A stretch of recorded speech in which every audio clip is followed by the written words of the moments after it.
Hi, my name is Joey Papa. I'm a coffee consultant, and today we're going to learn how to make lavender green milk tea.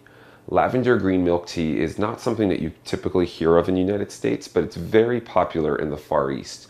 And if you really enjoy a cup of tea that's floral and has the benefits of green tea, such as high antioxidant properties, then this is the tea for you. So first, what we're going to do is you're going to need to locate some green lavender tea, probably at your health food store. Once you've found it in a tea bag form, then you're ready to get started. We're going to take our tea kettle and fill it up with some cold water, either from our faucet or from a bottle. And then we're going to place the tea kettle on our stove. Turn your stove on high and give the water time to come to a complete boil. We're going to take our tea bag and we're going to take it out of the box, remove it from the wrapper, open it up, place it in our tea cup, which this tea cup is about 8 ounces. You can make up to 12 ounces with one tea bag.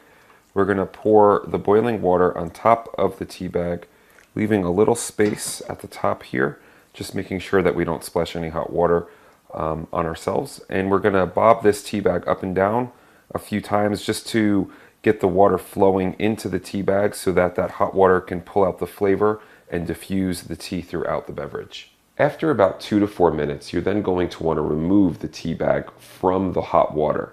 Now, lavender green tea obviously can become pretty bitter because of the green tea in it. So you're going to want to make sure that you do remove this tea bag at the most after 4 minutes.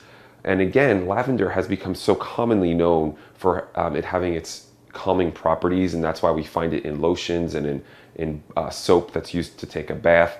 So this tea actually is a very calming and soothing tea. It's a great cup of tea to have while you're reading a book late at night before you go to bed.